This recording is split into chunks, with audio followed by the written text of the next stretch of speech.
Hello, everybody. This is Shirley Joss. I was just looking at jealousy, the topic on jealousy today, and it just reminded me of the story of Joseph and his brothers. I just want to read from Genesis 37, verses 3 up till 36. And this is from the Amplified version. I'm starting in verse 3.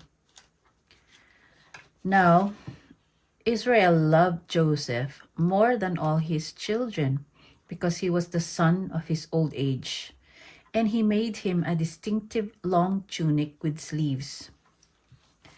But when his brothers saw that their father loved Joseph more than all of his brothers, they hated him and could not say peace in friendly greeting to him or speak peaceably of him. Now Joseph had a dream, and he told his brothers, and they hated him still more. And he said to them, "Listen, now and hear, I pray you, this dream that I have dreamed. We, brothers, were binding sheaves in the field, and behold, my sheaf arose and stood upright. And behold, your sheaves stood round about my sheaf and bowed down." His brothers said to him, "Shall you indeed reign over us? Or are you going to have us as your subjects and dominate us?" And they hated him all the more for his dreams and for what he has said.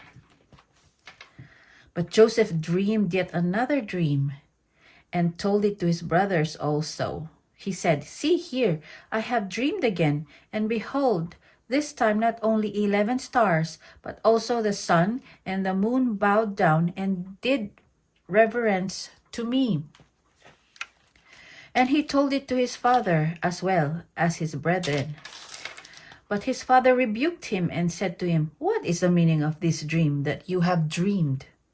Shall I and your mother and your brothers actually come bow down ourselves to the earth and do homage to you?" Joseph's brothers envied him and were jealous of him. But his father observed the saying and pondered over it.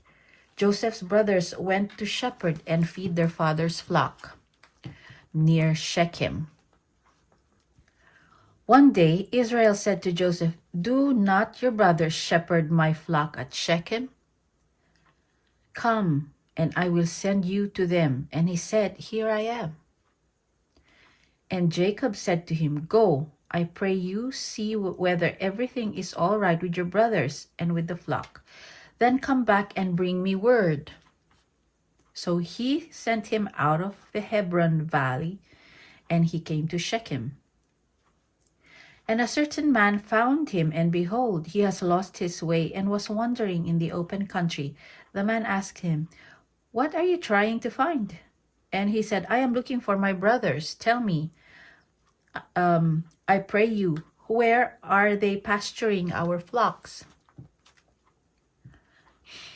But the man said, "They were here, but they have gone. I heard them say, 'Let us go to Dothan.'" And Joseph went after his brothers and found them at Dothan. And when they saw him far off, even before he came near to them, they conspired to kill him. This is premeditated murder, isn't it? And they said one to another, "See, here comes the dreamer and the master of dreams. So come now, let us kill him and throw his body into some pit. Then we will say to our father, 'Some wild and ferocious animal has devoured him,' and we shall see what will be of his dreams, what will become of his dreams."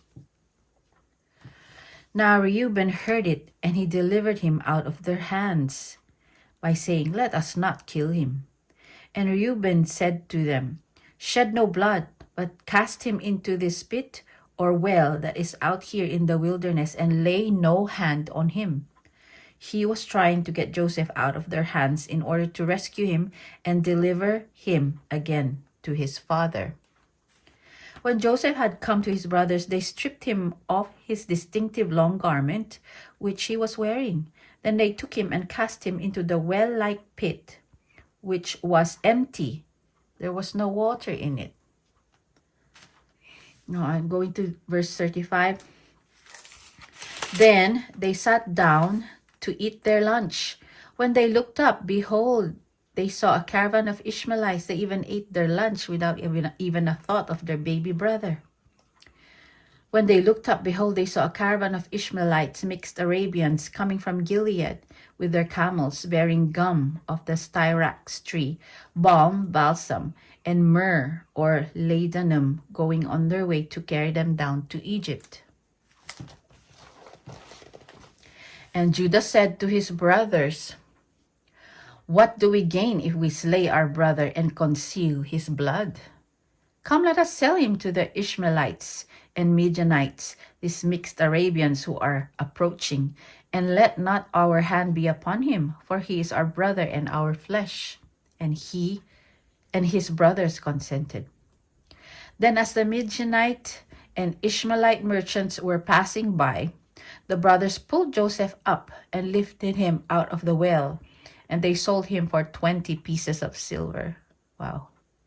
To the Ishmaelites who took Joseph captive into Egypt. Then Reuben, who had not been there when the brothers plotted to sell the lad, returned to the pit, and behold, Joseph was not in the pit, and he rent his clothes. He rejoined his brothers and said, "The boy is not there, and where shall I go to hide from my father?" Then they took Joseph's distinctive long garment, killed a young goat, and dipped the garment in the blood. And they sent the garment to their father, saying, "We have found this. Examine and decide whether it is your son's tunic or not." He said, "My son's long garment. An evil wild beast has devoured him. Joseph is without doubt rent in pieces." And Jacob tore his clothes, put on sackcloth, and mourned many days for his son. And all his sons and daughters attempted to console him, but he refused to be comforted and said, "I will go down to Sheol, the place of the dead, to my son mourning." And his father wept for him. And the Midianites and Ishmaelites sold Joseph in Egypt to Potiphar, an officer of Pharaoh, and the captain and chief executioner of the royal guard. This is such a sad story because Joseph was just an innocent younger brother. He was just telling them about his dreams. And that spurred some envy with all his brothers. And it just tells you it can happen to anybody. Doesn't matter whether they're your friends or even your immediate family. In Joseph's case, it's his immediate family, his own brothers, older brothers.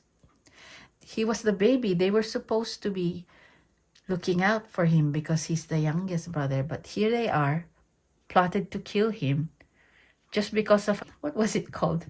His father made him this tunic, long tunic with sleeves, it says here, distinctive long tunic with sleeves. It was just over a tunic.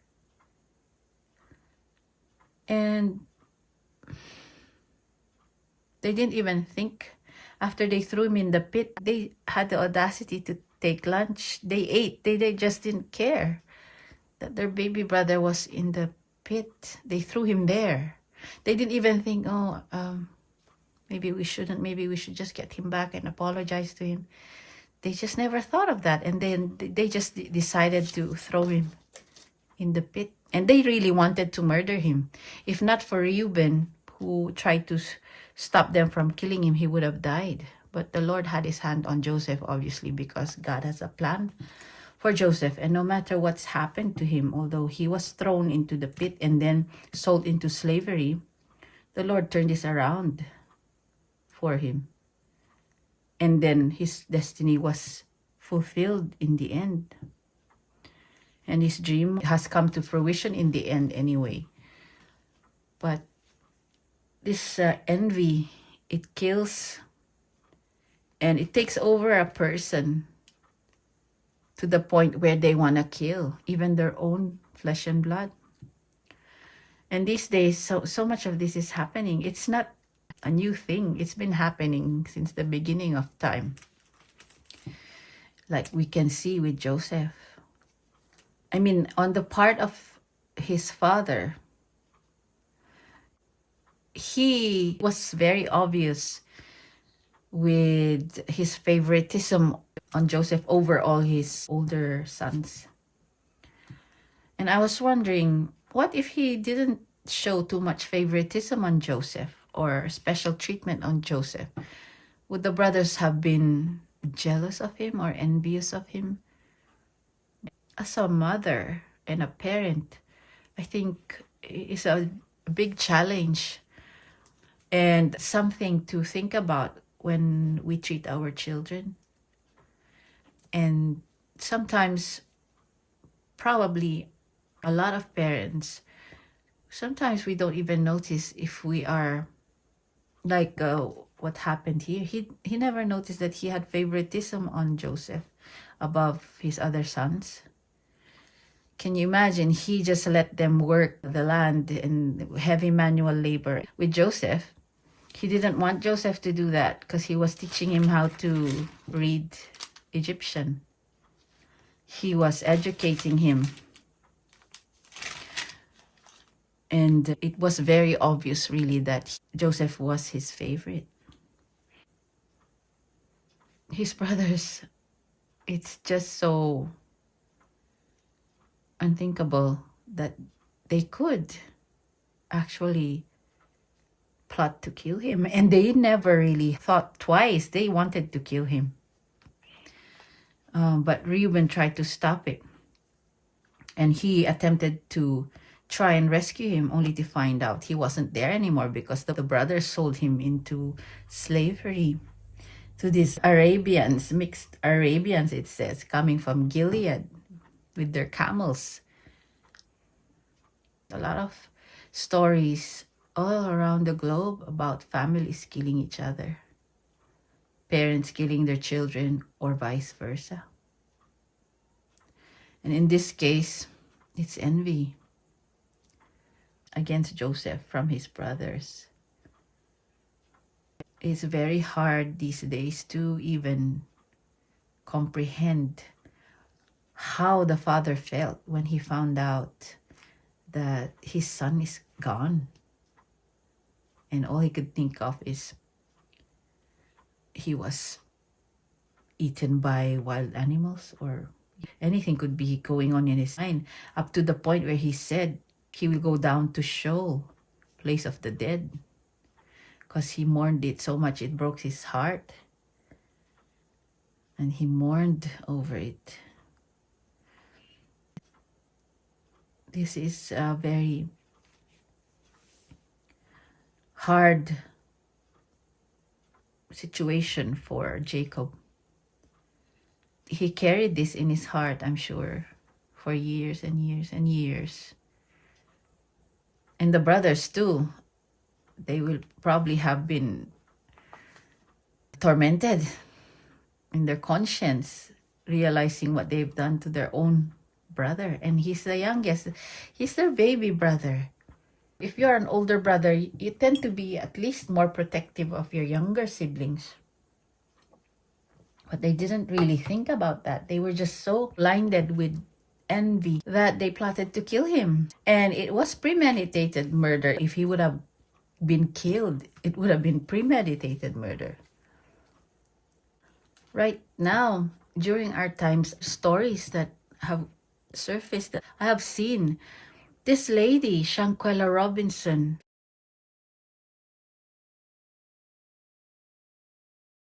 I talk about her now because I remember her stories. So devastating. She's so young. She was successful. She had her own business. She even treated her friends. She paid for what they rented in Cabo. And she took all her friends there, only to come to her death. And they just killed her. And to me, I think it is jealousy They're that jealous of her. They just wanted to kill her.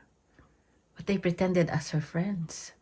So it's very important to make sure the people that are within your circle are godly. They are led by the Holy Ghost and they love the Lord. Truly in the Spirit, not pretend. It's very hard to tell now these days unless you have the Holy Ghost who will give you a check in your spirit.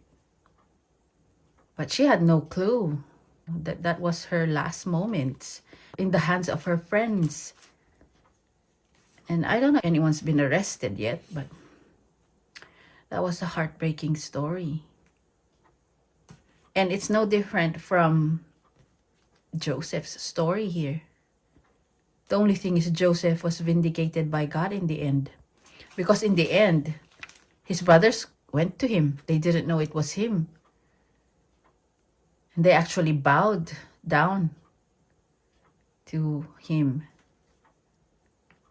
So that's a very sobering thought. I was just contemplating on that, meditating on this story of Joseph. The good thing about Joseph is he never retaliated. He never thought revenge over his brothers. Even if what they did to him was unthinkable, it was despicable. But he never thought of revenge. He just made the best of what he had while he was a slave. He did the best. He excelled in everything that he did until he was trusted by his bosses and he was promoted. He was always working and doing things in an excellent manner. He kept his faith. He knew in his spirit that his day will come. He just didn't know when. But he never thought of avenging himself against his brothers. The Lord vindicated him in the end. It was the Lord who's done the vindication for him. Even now, I remember when I first arrived to the UK, I was with other people and we were given a house to rent by our employers. And I was put in with 5 other people. Not my choice, but it was just the way it was. And the Lord started to promote me. I wasn't even thinking. I was just enjoying doing things in a different country. I was learning the culture, making friends, and I was learning my profession a few months after I get promoted. And then promoted again. And of course, we all came in the same level. But these other people, they did not get the same favor at work that I got. Only because I have the Lord. All promotion comes from the Lord. Whether we like it or not, it's from Him. I was oblivious to that until the day that I was being set up by them. They were telling on me bad things about me to my employer until I just decided to move. And then when I moved to another job, I went for a normal job, and then I was put in on a promoted job again. So that I did not even apply for it. It was just God's favor on me. So I had more jealousy going on around me.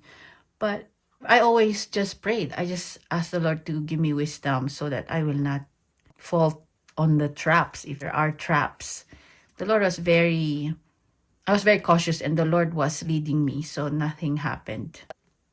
Until I found a very good workplace where everyone was very professional and they acknowledged my efforts and my work.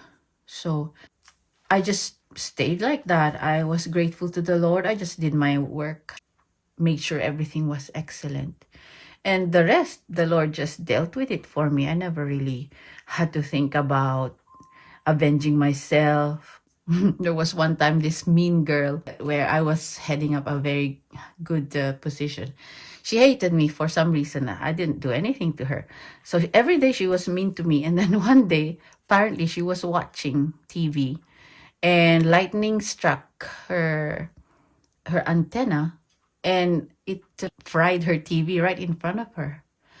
I didn't know about that until one of the ladies talked to me and said, it serves her right. She was mean to you. Maybe somebody is avenging you.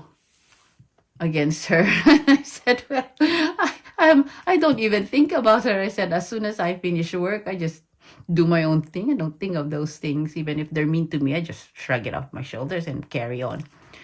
But it tells you, if you just leave it with the Lord, He will vindicate you anyway.